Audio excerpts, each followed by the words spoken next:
3 روزه برات اشک ریخته، عذاب وجدان داره. اون شخص کیه؟ بیا مشخصاتش رو بهت بگم. درود فرشته زمینی، به چنل خودت خیلی خیلی خوش اومدی.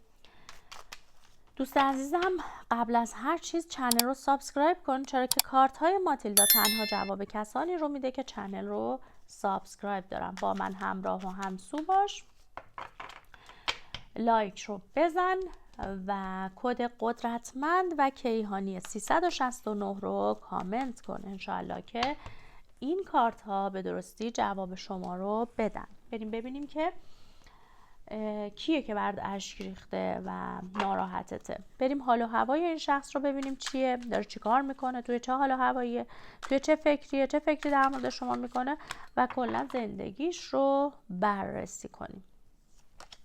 نیت کنید و با من در واقع همسو بشین.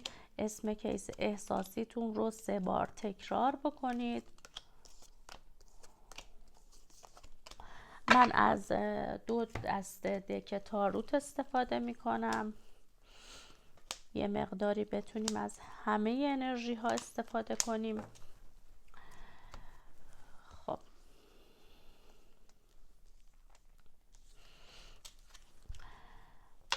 چیزی که میخوام بهت بگم اینه که طرف مقابلت آدم هیجانیه، خیلی هیجانی برخورد میکنه و میخوام بگم که عشق داره بهت، علاقه بهت داره و اشکایی که ریخته قطعا برای تو هست. ببینید این آدم دلش نمیخواد زمان به عقب برگرده. این آدم دلش نمیخواد که زمان به آینده بره، دوست داره توی همین وضعیتش فعلا بمونه. یعنی یه جورایی هنوز اقدامی نمیتونه بکنه برای اینکه به سمتت حرکت بکنه، بیاد عذاب وجدانش رو بگه و بگه برات اشک ریخته. یعنی خودشو مستحق یه همچین ناراحتی میدونه، مستحق یه همچین جریانی میدونه و در واقع میخواد حساب شده عمل بکنه. این آدم شاید شما استوری هاشو میبینی، فکر میکنی خیلی خوشحاله، خیلی شاده، خیلی توی مهمونی میره، پارتی میگیره، نمیدونم وضعیت خوبی رو داره، ولی این ظاهر ماجراست. در درون این آدمیه که توی لحظه الان مونده و در واقع به چه کنم افتاده. یه چیزی تو دلش سنگینی میکنه. این آدم آروم و قرار نداره. یک انرژی فوق‌العاده منفی رو میبینم، یک نشخوار فکری زیادی رو میبینم که این شخص داره و همچنین این آدم با خودش خیلی خلوت میکنه. شاید توی فضای مجازی، توی سوشال مدیا شما این آدم رو خوشحال ببینی، اما این آدم اکثرا تنهاست. شاید اون نمایشی که از خودش داره تو فضای مجازی میده اینه که همیشه دورش پر شلوغه، ولی نه، این آدم بیشتر تنهاست و در تنهایی خودش اسمت رو تکرار میکنه و دائم بهت فکر میکنه، نمیتونه بی تفاوت باشه نسبت بهت و قلبش پیش شما گیر کرده و یه جورایی حس میکنه که تمام پلای پشت سرش رو خراب کرده یا پلای پیش روش رو خراب کرده. برای همین میگم تو لحظه الان مونده، نه راه پس داره و نه راه پیش و یک انرژی فوق‌العاده منفی اینجا دیده میشه که میتونه وجود دعا و طلسم در رابطه شما باشه که حالا به این وضعیت افتاده این رابطه، یا میتونه انرژی هایی باشه که به هر حال از سمت خود این شخص ساطع میشه. این آدم انگار رفته پی یه سری مواد روانگردان، رفته دنبال یه سری بگم مشروبات الکلی، نمیدونم رفته دنبال یه چیزی که داره آسیب میزنه به خودش، داره انرژی منفی وارد زندگیش میکنه. حالا هر چیزی میخواد باشه، خیلی آسیب زننده یا کم آسیب زننده، کاری به اونش نداریم. و در واقع میخواد بگه که این آدم مردده برای اومدن. چرا؟ چون میترسه که غرورش شکسته بشه، میترسه که در واقع ببینید استرس و نگرانی که این آدم داره، کابوسی که داره میبینه، شب نخوابی داره که داره، گریه هایی که داره، دقیقا این کارت داره این رو نشون میده. دلش پر از حسرته. بچه این انرژی خانی، انرژی های شما خیلی درش قرار گرفته، من مطمئنم. حتما این رو برای دوستانتون ارسال کنید، اجازه بدین اونها هم این انرژی خانی رو گوش بدن، شاید براشون خیلی تاثیرگذار باشه. و واقعا بوده این شکلی، کسانی که یهویی انرژی خانی رو گرفتن گوش دادن و واقعا اتفاقی نیست وقتی این ویدیو سر راهتون قرار میگیره، گوش دادن و به یه نتایجی رسیدن، به یه راههایی دست پیدا کردن.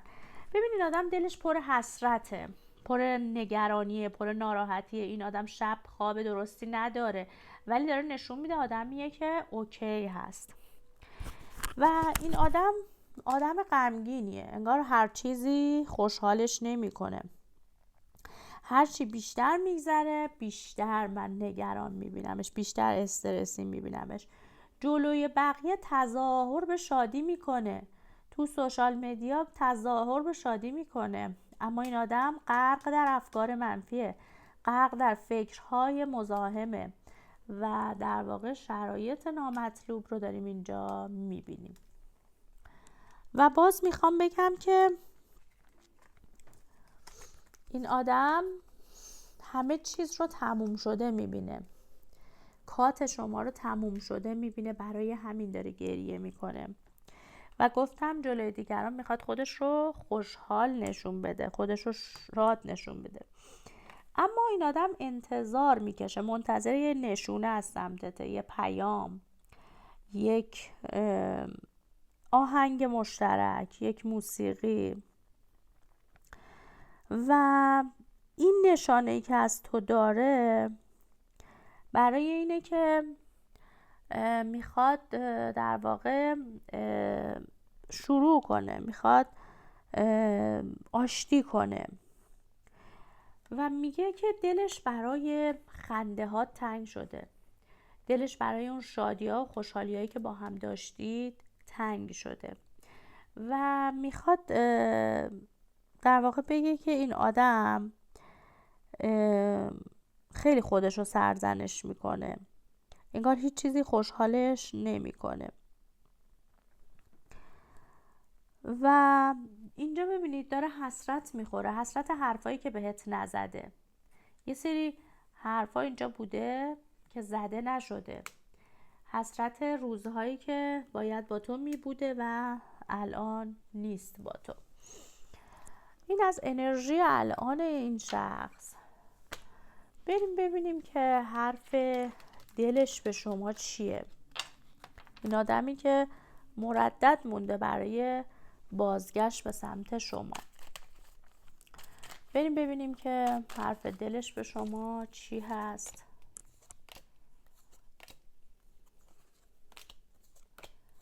چه حرفی میخواد بزنه این آدم؟ این کیس احساسیت، حتما اسمش رو تکرار بکن تا انرژی شما در کارت ها انشاءالله که قرار بگیره.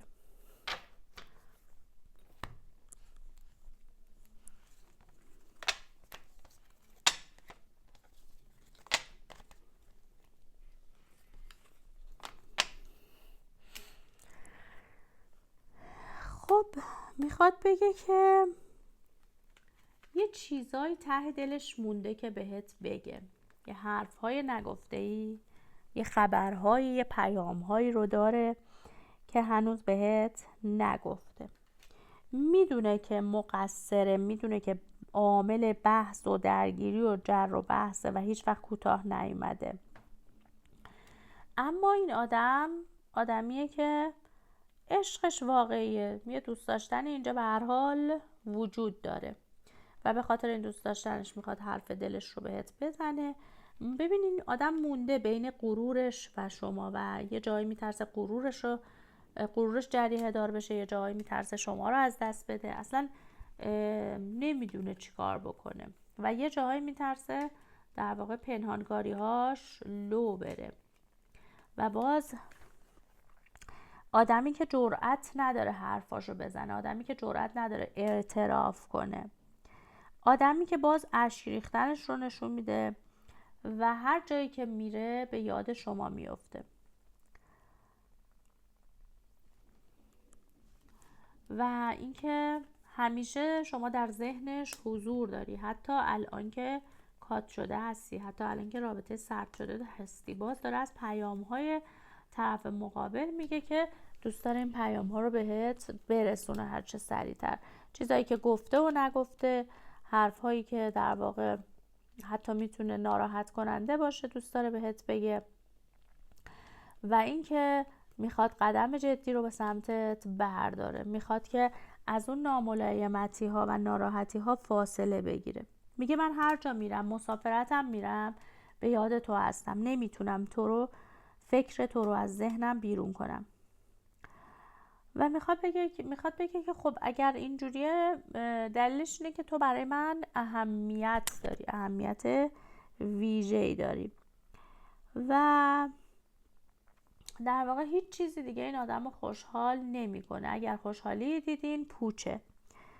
و این آدم حتی توی خواباش شما رو میبینه و گفتم که هر آهنگی گوش میده یاد شما میفته، عکسی میبینه یاد شما میفته، نمیدونم تمام شاید در و دیوارای شهر نشونه از تو براش داره و یه جورایی به خاطر این همه نشونه نمیتونه تو رو فراموش بکنه و این آدم آروم و قرار نداره.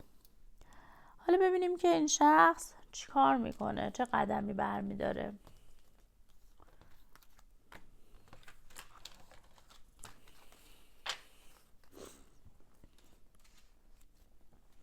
ببینیم این آدم چه قدمی رو برمیداره.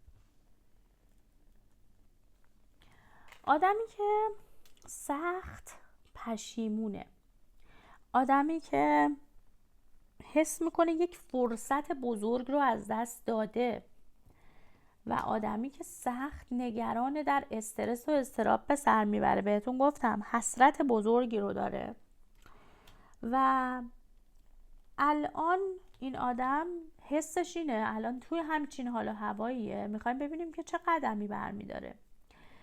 این شخص برای اینکه به سمتت بیاد محدودیت هایی رو داره و این محدودیت هاش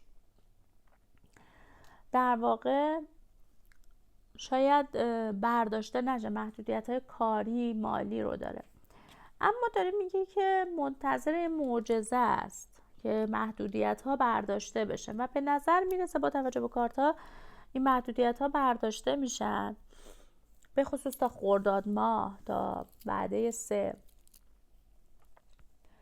و میخوام بگم که پس این آدم محدودیت کاری مالی اینها رو داره که در واقع قدمی بر نداشته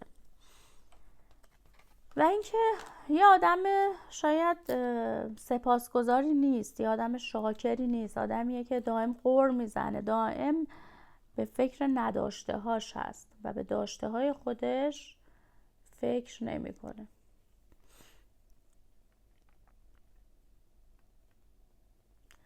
و من میخوام بگم که این آدم به فکر ایجاد ارتباطه هست، به فکر اینکه خوشحالت بکنه هست، اما منتظر چیزیه که باید اتفاق بیفته. گفتم خیلی غرغر میکنه توی مسائل مالیش و میگه بذار درست بشه، بذار چالش هم برطرف بشه، بذار موفقیت کاری رو داشته باشم و به سمتت میام. و البته که توی مسیر هم دنبال نشونه ای از شما هست و اگه این نشونه رو دریافت نکنه نمیاد و براش مهمه بدونه که شما هم به سمتش انرژی رو داری یا نه. اما ببینید اینجا قدم برداشتن رو نشون میده.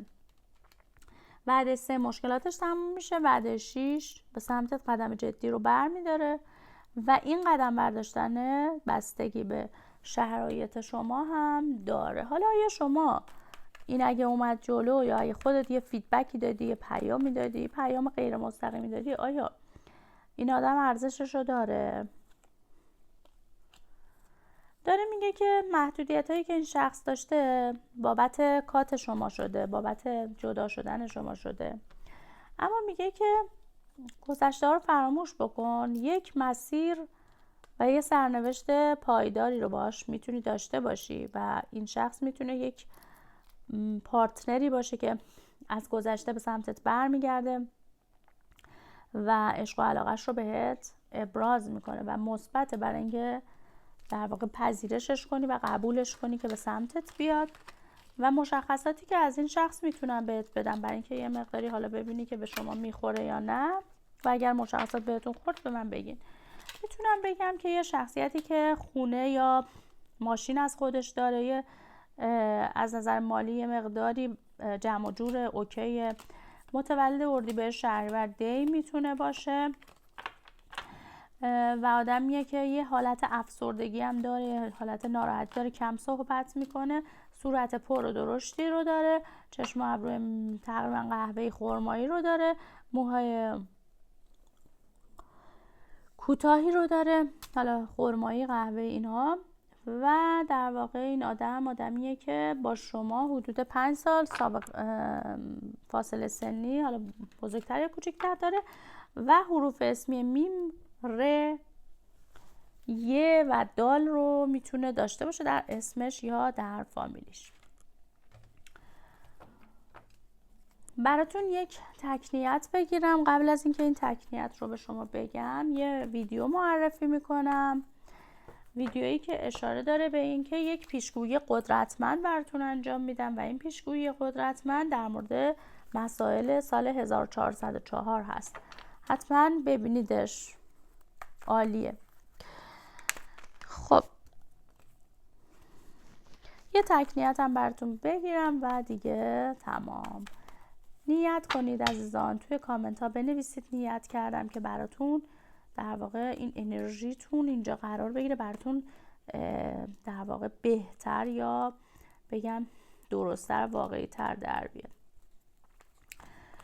اگه نیت کاری داری عزیزم، داره نشون میده توی مسائل کاریت خیلی آشوب و آشفتگی هست، خیلی اینو گفت اونو گفت، نمیدونم کی چیو گفت، همه با هم درگیرن، زیراب زدن رو میبینم توی مسائل کاریت. ممکنه که به یه ناراحتی هایی بخوری و پس یه مقداری مواظب باش، خصوصا اگر شخصی که حروف اسمی میم و ی رو داره ازش برحذر باش.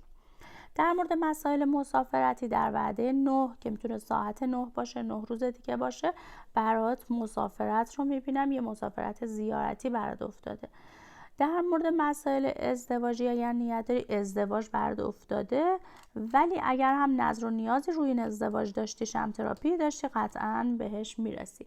برای سینگل ها ورود شخص جدیدی با حروف ف و ر رو میبینم در اسمش یا فامیلیش. از نظر مالی کسانی که نیت کردن، از نظر مالی داره نشون میده که شما توی شرایط سخت مالی قرار میگیرید یا از گذشته قرار گرفتید و الان هم هنوز ادامه داره و احتمالاً تا زمستون سال بعد یا اوایل زمستون بیشتر این شرایط مالیتون اوکی میشه و درست میشه، ولی زمان بره. و برای خیلیاتون که کات داشتین، ناراحتی عاطفی داشتین، دوری عاطفی داشتین، براتون دارم میبینم که در 9 وعده آینده خوشحالی و شادی و رسیدن افتاده و کیس احساسیتون به سمتتون برگشت رو داره. این هم برای دوستان عزیزم بیشتر مثبت افتاده بود. حالا اگه نیت های دیگه ای دارین، بیشتر من جواب مثبت و بله رو میخوام بهتون بگم. امیدوارم که لذت برده باشین از این انرژی خوانی. این انرژی خوانی رو برای دوستانتون حتما ارسال کنید عزیزان. شما رو به خدا میسپارم. ایام به کام و خدا نگهدار.